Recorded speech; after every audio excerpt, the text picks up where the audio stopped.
一对白手起家的夫妻在睡梦中遭遇枪击。案发后，警方没有找到破案线索，但认为他们的女儿可能了解案情真相。通过多年的努力，警方终于说服了受害者女儿提供线索。但在即将揭露真相的前一晚，一场离奇的车祸夺走了这位知情者的生命。起初，警方认为这起车祸可能是有人有意为之，但真实的情况并非如此，凶手也不是他们一直怀疑的人。那么究竟发生了什么？接下来让我们走进这起案件。大家好，我是大熊。今天分享的案例发生在美国伊利诺伊州伊伯蒂维尔。该地区位于伊利诺伊州东北部，距离芝加哥大约35英里，人口约为2万人，是莱克县的一个乡村。主人公布鲁斯于1936年出生在伊利诺伊州蒙德莱因。他成长在一个富裕的家庭，父亲乔治是一位企业家，在蒙德莱因经营加油站和汽车维修等相关生意。虽然布鲁斯出身优越，本可以依靠家业过上不错的生活，但他心怀远大理想，不愿坐享父亲的成就。于是在高中毕业后，布鲁斯离开家乡，搬到了利伯蒂维尔。早年布鲁斯从事过很多又苦又累的工作，但他从来没有抱怨过，因为这类工作能够赚取更多的收入，可以让他快速积累资金，开展自己的事业。大约在21岁那年，这个愿望终于实现。布鲁斯用积蓄和银行贷款，在利伯蒂维尔开办了一家加油站。虽然一开始的规模不大，但由于布鲁斯从小跟父亲学习了很多经商之道，所以这次创业整体较为顺利。很快他就成为了一名小有成就的商人。1959年，时年23岁的布鲁斯与高中恋人琳达结为夫妻。接下来的几年里，他们先后有了老大库尔特、老二罗宾和老三比利2男1女3个孩子。这3个孩子全都由琳达照看长大，而布鲁斯则把全部精力投入到了发展事业中。截止到1975年，不到40岁的布鲁斯已经拥有了数百万身家，其产业从连锁加油站到房地产遍布整个利伯蒂维尔。也就是在这一年，他们一家5口搬进了一栋占地6英亩的大房子。这栋豪宅分为上下2层，共有10几个房间，他们每个人都有独立的活动空间，可以说生活过得非常幸福。然而尽管布鲁斯在商业上取得了很大成功，也有足够的能力为家人提供优质生活，但他并不是没有烦恼。由于工作原因，布鲁斯很少有时间陪伴孩子，这导致他的3个孩子都或多或少出现了一些情感和行为方面的问题，其中老大库尔特的问题最为严重。他在10几岁时就沾染了许多不良嗜好，由于不愿上学，库尔特高中还没有毕业就辍学在家，成为了所谓的啃老族。而老二罗宾虽然没有不良嗜好，但他的性格较为叛逆，经常违背父母做一些出格的事情。至于老三比利，实际上一开始他是布鲁斯最宠爱的孩子，布鲁斯也一直在把他当作接班人培养。但在步入青春期后，比利也开始慢慢变得不受约束。由于受到哥哥库尔特的影响，比利在高中时也辍学在家，成为了啃老族。兄弟二人整日沉迷开派对和吸食违禁品，这让布鲁斯感到非常气愤。为了纠正小儿子比利的不良习惯，布鲁斯把大儿子库尔特赶到了佣人房，不准他踏进主要生活区域。同时又为了让兄弟二人减少见面次数，把比利安排进了自己的公司，给了他一份相对简单的工作。然而尽管布鲁斯想尽了一切办法，但仍然没有改变现状。在接下来的5年里，这个家庭又经历了各种冲突和争吵，最终在一个风雨交加的夜晚彻底走向终结。1980年6月6日，这一天是周五，也是布鲁斯例行开会的重要日子。然而这天早上，他却无故缺席了原定的工作。助手理查德察觉到异常后，马上拨打了布鲁斯家的电话询问原因。当时接听来电的是布鲁斯的女儿罗宾。罗宾得知这一情况后，很快去了父母的卧室，结果他就看到父亲布鲁斯和母亲琳达双双中枪死在了床上。罗宾见状，赶紧叫醒了正在熟睡的弟弟比利，随后比利又跑到佣人房叫来了哥哥库尔特。最后在库尔特的吩咐下，比利立即拨打了报警电话。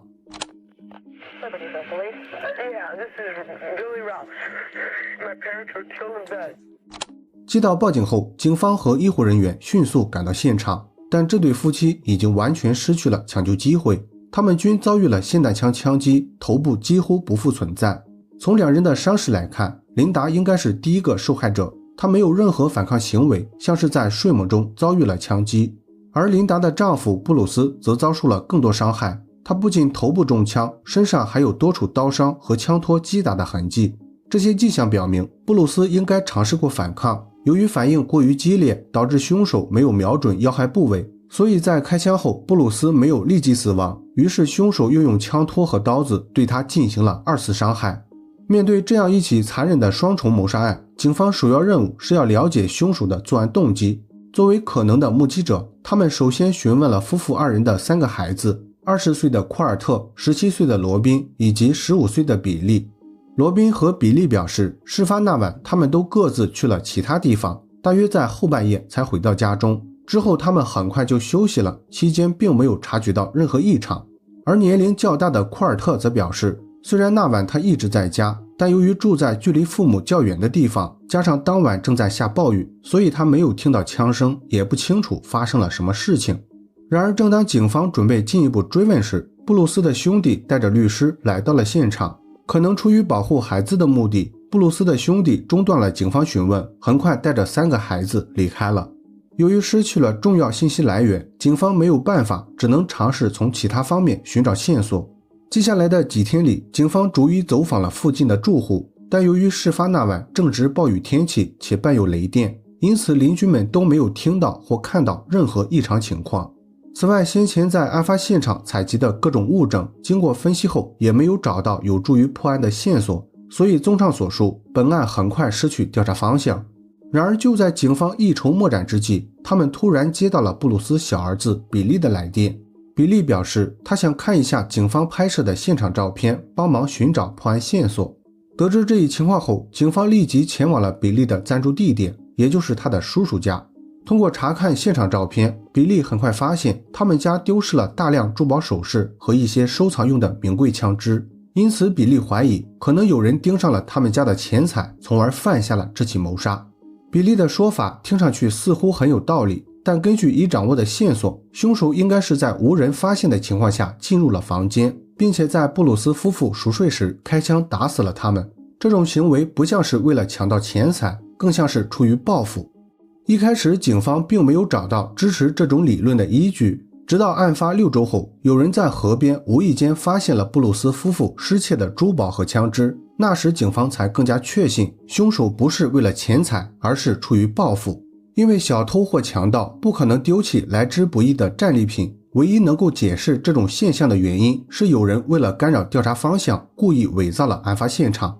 得出这一结论后，警方仔细筛查了具有作案动机的人员。很快，布鲁斯的大儿子库尔特就成为了头号嫌犯。首先，案发那晚，库尔特一直在家，并且没有人能证明他是否一直待在自己的房间。其次，库尔特是3个孩子中年龄最大的一个，与父母的关系也最为糟糕，而且他还被父母限制了在家中的活动范围，因此警方怀疑库尔特可能出于报复犯下了这起双重谋杀。然而，虽然这种推测十分合理，但库尔特毕竟不是一般的嫌犯，他来自一个经济实力雄厚的家族，而且事发当天，布鲁斯的兄弟就帮3个孩子聘请了律师，所以警方在没有充分证据的情况下很难接近库尔特。接下来的几个月里，警方尝试了各种办法搜集证据，但一直没有取得实质性进展。反观布鲁斯的3个孩子，他们似乎已经走出了失去父母的痛苦，并在这段时间完成了遗产分配。由于老大库尔特和老三比利不愿接手父亲的企业，所以他们每人带着130万美元搬到了其他城市。而老二罗宾除了分到130万美元外，还继承了父亲的家业，因此他没有离开，一直在当地生活。案件进展到这里，似乎已经没有了解决办法，但警方并不想轻易放弃。随后的几年里，他们经常找机会询问留在当地的罗宾，因为罗宾相比于库尔特和比利，作案嫌疑最小，而且与父母的关系也最为亲近，警方认为他可能掌握一些有助于破案的线索。然而一开始罗宾并不愿配合，最初他一直坚持对本案一无所知，但随着时间的流逝，罗宾或许思想发生了转变，又或许听到了一些内幕消息。在事发3年后的一次问话中，罗宾向警方透露，他的其中一个兄弟可能与本案有关系。不过当时罗宾并没有把话说完，他表示需要等几天与律师协商好后才能讲述事情的来龙去脉。然而可惜的是，这天永远也没有到来。罗宾在即将揭露真相的前一晚发生了一起离奇的车祸，年仅20岁的他不幸在车祸中丧生。这件事情发生后，警方十分怀疑可能有人对罗宾的汽车做了手脚，目的是让他永远闭嘴。但事后的调查结果表明，车祸原因完全是由罗宾没有控制好车速引起的，与机械故障毫无关系，也就排除了有人对汽车做过手脚的可能性。然而尽管交通部门给出了权威的调查结果，但当时还是有很多民众认为这起车祸与罗宾的哥哥库尔特有关。因为自从布鲁斯夫妇遇害后，当地就开始流传库尔特为钱杀害了父母的传言。由于库尔特一直没有替自己辩解，加上罗宾出车祸的时间刚好发生在揭露真相的前一晚，所以很难不让人产生这样的想法。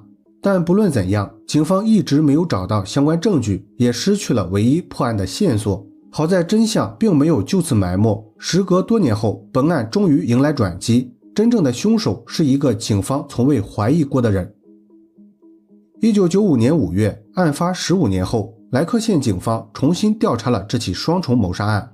作为当年最大的嫌犯，最初库尔特仍然是警方的重点怀疑对象。不过由于缺乏线索，警方决定先从库尔特的弟弟比利那里了解情况。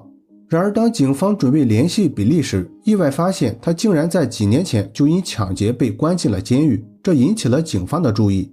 因为比利在事发后分到了大量遗产，正常他应该能过上稳定的生活，不太可能出现缺钱的情况。尽管当年比利只有15岁，从未被列为嫌疑人，但就目前的发现来看，比利在金钱上有很大的需求，并且也有暴力倾向。于是警方抱着试试看的想法前往监狱询问了比利。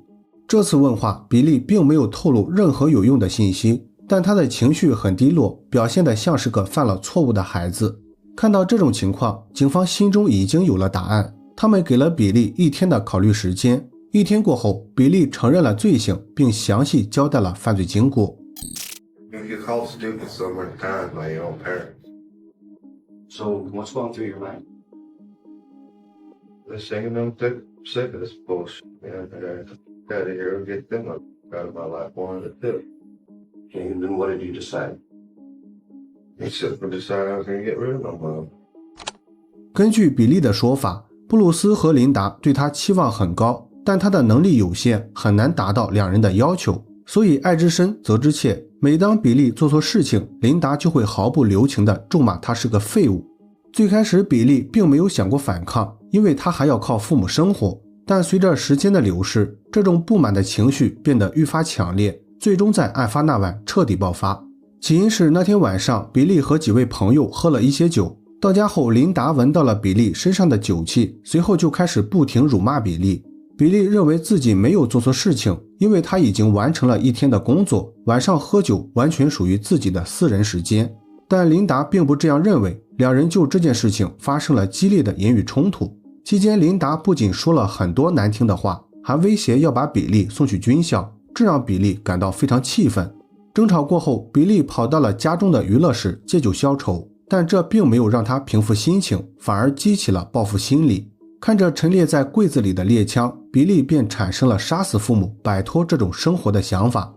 大约凌晨2点左右，比利拿着一把霰弹枪来到了父母的房间。当时布鲁斯和琳达都已经熟睡，两人完全没有察觉。由于比利对琳达的怨恨最大，所以他首先来到了琳达的身边。但在举枪准备射击的那一刻，比利心里犹豫了。大约迟疑了1分钟后，天空突然响起了雷声。比利很清楚，如果再不动手，布鲁斯和琳达很可能会被雷声吵醒。于是他下定决心，朝着琳达开了一枪。这一枪直接结束了琳达的生命，同时也惊醒了睡在旁边的布鲁斯。当布鲁斯准备起身反抗时，比利又开了第2枪。不过这一枪打偏了，布鲁斯没有立即死去。看着不断挣扎的布鲁斯，比利又用枪托和刀子对他进行了2次伤害。犯罪结束后，比利伪造了作案现场，把家中的珠宝首饰和作案枪支一并丢进了河里。但他没有想到这些物品后来会被人发现，也没有想到会给他的哥哥库尔特带来如此多的麻烦。实际上库尔特事后搬到其他城市与这件事情有很大关系。因为自从他被列为嫌疑人后，当地很多人认为他就是凶手。正所谓众口铄金，在当时的舆论环境下，逃避或许是库尔特最好的选择。至于罗宾是否对本案知情，比利没有给出明确答复，他只是说自己一个人实施了谋杀，其他兄弟姐妹都没有参与。Are you sorry that your parents are dead, Bill? Yes and no. Can you explain that? What do you mean yes? And then what do you mean no?